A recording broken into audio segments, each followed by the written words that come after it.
நாம இன்னைக்கு 2019 வெளிவந்த ஒரு வித்தியாசமான டிவி சீரிஸ் தான் பார்க்க போறோம். இதுவரை நம்ம எத்தனையோ அலாதின் படங்களை பார்த்திருப்போம். ஒரு விளக்க தேய்ச்சா அதுக்குள்ள இருக்கிற பூதம் வெளியே வந்து அந்த விளக்க தேய்ச்சவங்களுக்கு சில வரத்தை கொடுத்து அவங்களுக்கு நல்லது பண்ணும். ஆனா இந்த கதையில நடக்கிறதே வேற.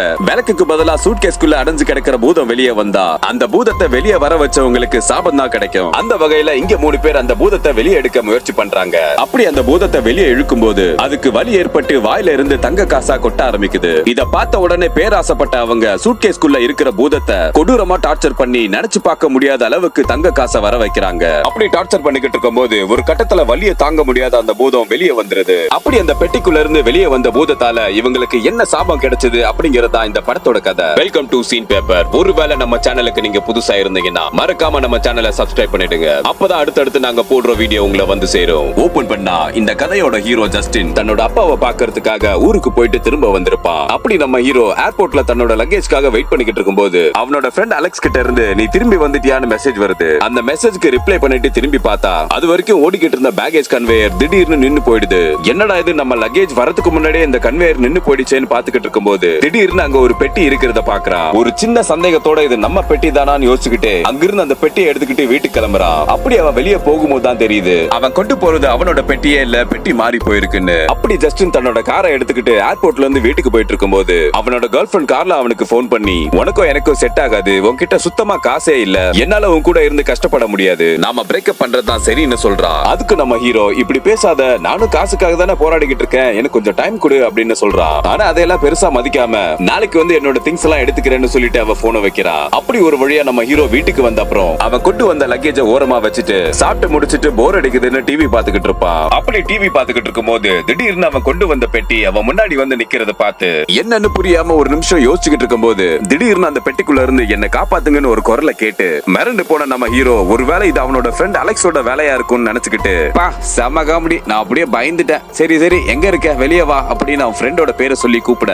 மறுபடியும் அந்த பெட்டிக்குள்ள இருந்து இங்க அலெக்ஸ்ன்னு யாரும் உன்னை கூப்பிடல, நான் தான் இந்த பெட்டிக்குள்ள இருந்து உன்னை கூப்பிட்டுக்கிட்டு இருக்கேன், தயவு செய்து இந்த பெட்டியை திறந்து என்ன வெளியே கொண்டு வா, என்ன காப்பாத்து அப்படின்னு மறுபடியும் அந்த பெட்டிக்குள்ள இருந்து வர்ற சத்தத்தை கேட்டு சந்தேகத்தோட என்னவா இருக்குன்னு அந்த பெட்டியை திறந்து பார்த்தா ஒருத்தனை நாளா மடிச்சு அந்த பெட்டிக்குள்ள அடைச்சி வச்சிருப்பாங்க. அதை பார்த்த உடனே மிரண்டு போன நம்ம ஹீரோ உன்னை யாரு இந்த நிலைமையில இந்த பெட்டிக்குள்ள அடைச்சு வச்சதுன்னு கேக்குறான். அதுக்கு அந்த பெட்டிக்குள்ள இருந்த மொட்டையன் நான் இன்னும் சாகல, உயிரோட தான் இருக்கேன், என்னோட தலையை இந்த பக்கமா திருப்பி வைக்கிறியா, அப்பதான் என்னால ஒழுங்கா பேச முடியும்னு சொல்றான். நம்ம ஹீரோவும் எப்படி இந்த மொட்டையால இந்த நிலைமையிலயும் அந்த பெட்டிக்குள்ள உயிரோட இருக்க முடியுது, நமக்கு ஏதாவது பிரச்சனை வந்துருமோன்னு பயந்துகிட்டு ஒரு சேஃப்டிக்கு பக்கத்துல இருக்கிற பேட்டை எடுத்துக்கிட்டு ஒரு சின்ன பயத்தோட தயங்கி தயங்கி அந்த மொட்டை மண்டையை திருப்பி வைக்கிறான். அப்படி அந்த மொட்டையனோட தலையை திருப்பின உடனே எனக்கு ஹெல்ப் பண்றியா, என்னை எப்படியாவது இந்த பெட்டிக்குள்ள இருந்து வெளியே கொண்டு வந்துரு, என்னால அந்த வலியை தாங்க முடியல, சீக்கிரமா வந்து என்ன வெளியே இழுன்னு அந்த மொட்டை சொல்றத கேட்டு உனக்கு என்னாச்சு, உன்னை யாரு இப்படி பண்ணாங்கன்னு நம்ம ஹீரோ கேட்க அதுக்கு அந்த மொட்டையன் அதெல்லாம் பெரிய கதை, உனக்கு சொன்னா புரியாது, தயவு செய்து பேசுறத நிறுத்திட்டு எனக்கு ஹெல்ப் பண்ணு, என்னால முடியல, கொஞ்சம் சீக்கிரம் வெளியே எடுன்னு சொல்லிக்கிட்டு இருக்கான். சரின்னு நம்ம ஹீரோவும் அந்த மொட்டையனோட காலை புடிச்சு இழுத்து அவனை வெளியே கொண்டு வர முயற்சி பண்றான். அப்படி அந்த மொட்டையோட காலை புடிச்சு இழுக்கும் போது அவனுக்கு வலி ஏற்பட்டதுனால திடீர்னு அந்த மொட்டையனோட வாய்க்குள்ள இருந்து ஒரு தங்க காசு வெளியே வந்து விழுது. அதை பார்த்து நம்ம ஹீரோக்கு ஒண்ணும் புரியல. உடனே அந்த மொட்டை நான் உன்கிட்ட ஒன்னு சொல்லணும், உன் கையில இருக்கிறது சுத்தமான தங்க காசு,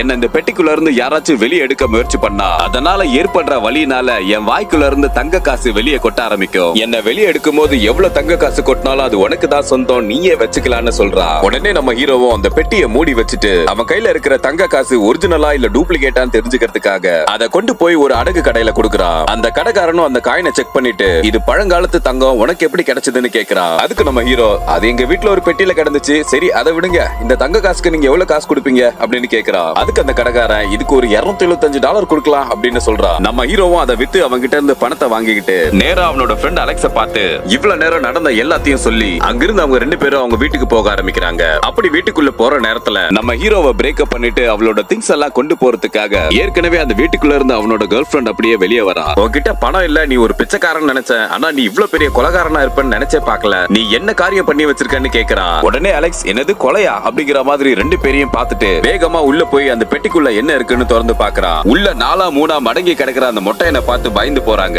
கொஞ்ச நேரத்துல நம்ம ஹீரோவும் அவனோட கேர்ள் ஃபிரெண்டும் சேர்ந்து அந்த பெட்டிக்குள்ள இருக்கிற மொட்டையை வெளியே இழுக்க முயற்சி பண்றாங்க. மறுபடியும் அந்த மொட்டையனுக்கு வலி ஏற்பட்டதுனால 2 தங்க காசு அவன் வாய்க்குள்ள இருந்து வெளியே வந்து விழுது. அதை பார்த்த உடனே நம்ம ஹீரோக்கு தங்க காசு எப்படி கிடைச்சதுன்னு அவனோட ஃப்ரெண்ட் அலெக்ஸ் புரிஞ்சுக்கிறான். உடனே அந்த பெட்டியை மூடிட்டு வேகமா அந்த பெட்டியை இழுத்துட்டு போய் மேல இருந்து படிக்கட்டு வழியா கீழே தள்ளி விடுறான். அந்த மொட்டைக்கு ஏகப்பட்ட வலி ஏற்பட்டதுனால ஏற ஏராளமான தங்க காசு அந்த பெட்டிக்குள்ள இருந்து கொட்டுது. அப்படி அங்க கொட்டி கிடக்கிற தங்க காசை பார்த்த உடனே 3 பேரும் மெய் மறந்து நிக்கிறாங்க. கொஞ்ச நேரத்துல இந்த 3 பேரும் ஒரு பிளான போட்டு அந்த மொட்டையனை எவ்வளவு டார்ச்சர் பண்றோமோ அந்த அளவுக்கு தங்க காசு கிடைக்கும்னு புரிஞ்சுக்கிட்டு அவங்களால முடிஞ்ச அளவுக்கு விதவிதமா அவனை கொடுமைப்படுத்த ஆரம்பிக்கிறாங்க.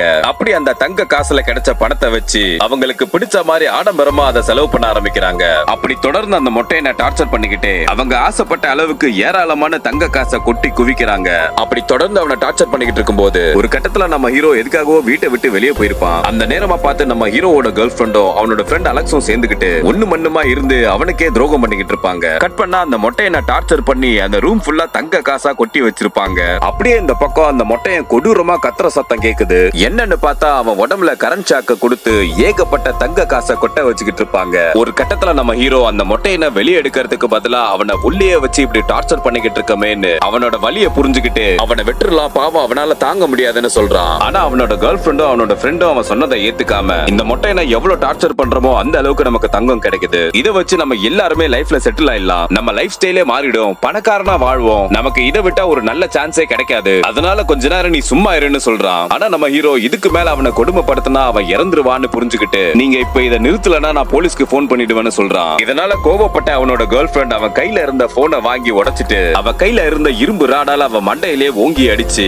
ரத்தம் சொட்ட சொட்ட நம்ம ஹீரோ மயங்கி தொப்புன்னு கீழே விழுந்துடுறான். அப்படி அவன் மயங்கி கீழே விழுந்த உடனே அந்த சூட்கேஸ்குள்ள இருக்கிற மொட்டையனுக்கு சாகுற அளவுக்கு கரண்ட் ஷாக்க கொடுத்து முடிஞ்ச அளவுக்கு தங்க காசை எடுத்துக்கிட்டு வெளிநாட்டுக்கு தப்பிச்சு போயிடலான்னு 2 பேரும் பேசிக்கிட்டு இருப்பாங்க. அதை கேட்ட உடனே அந்த சூட்கேஸ்குள்ள இருக்கிற மொட்டையன் கொஞ்சம் சிரிச்சுக்கிட்டு உங்களால இனிமே வெளிநாட்டுக்கெல்லாம் போக முடியாது, நீங்க போக போற இடமே வேறன்னு சொல்லிக்கிட்டு இருக்கான். ஏதோ வழியில வளர்றான்னு நினைச்சு மறுபடியும் அவனுக்கு கரண்ட் ஷாக் கொடுக்கறாங்க. பார்த்தா கொஞ்ச நேரத்துல அந்த மொட்டையனோட உடம்பு கலர் அப்படியே மாற ஆரம்பிக்குது. அது மட்டும் இல்லாம அவன் கண்ணுல ஏதோ நெருப்பு மாதிரி எரிய ஆரம்பிச்சு கொஞ்ச நேரத்துல அந்த சூட்கேஸ்குள்ள இருந்து ஒரே புகையா வர ஆரம்பிக்குது. அப்படியே அவங்க 2 பேரும் என்னன்னு புரியாம மிரண்டு போய் பாத்துக்கிட்டு இருக்க கொடூரமான உருவத்துல ஒரு பூதம் வெளியே வந்து நிக்குது. அப்படி அந்த பூதத்தை பார்த்த உடனே 2 பேரும் மிரண்டு போய் கத்த ஆரம்பிக்கிறாங்க. தங்கத்து மேல பேராசப்பட்டு இவ்வளவு நேரம் கொடூரமா அந்த பூதத்தை டார்ச்சர் பண்ணதுனால இவ்வளவு நேரம் அந்த பூதம் எப்படி 4 மடங்கி அந்த பெட்டிக்குள்ள அடைஞ்சு கிடந்ததோ அதே மாதிரி இப்ப இவங்க 2 பேரையும் அந்த பெட்டிக்குள்ள போட்டு அடைக்குது. கட் பண்ணா மறுநாள் காலையில அடிப்பட்ட நம்ம ஹீரோவை ஹாஸ்பிட்டல் அட்மிட் பண்ணிருப்பாங்க. மயக்கத்துல இருந்து எழுந்த நம்ம ஹீரோக்கு அந்த பூதம் ஒரு மெசேஜை விட்டுட்டு போயிருக்கோம். நீ சீக்கிரமா குணமாகணும், ஒருவேளை உனக்கு ஏதாச்சும் தேவைப்பட்டுச்சுன்னா நீ ஒரு தடவை என்ன நினைச்சா போதும், உன் கண்ணு முன்னாடி நான் வந்து நிப்பேன்னு அந்த பூதம் எழுதி வச்சுட்டு போயிருக்கோம். இந்த பக்கம் ஏர்போர்ட்குள்ள வந்த பூதம் அலெக்ஸையும் நம்ம ஹீரோவோட கேர்ள் ஃப்ரெண்டையும் அடைச்சு வச்ச பெட்டியை கொடுத்து இஸ்தான்புலுக்கு போற பிளைட்ல ஏத்தி அனுப்பி விடுது. இந்த இடத்துல இந்த கதை முடியுது. வேற ஒரு நல்ல கதையில சந்திப்போம். நன்றி.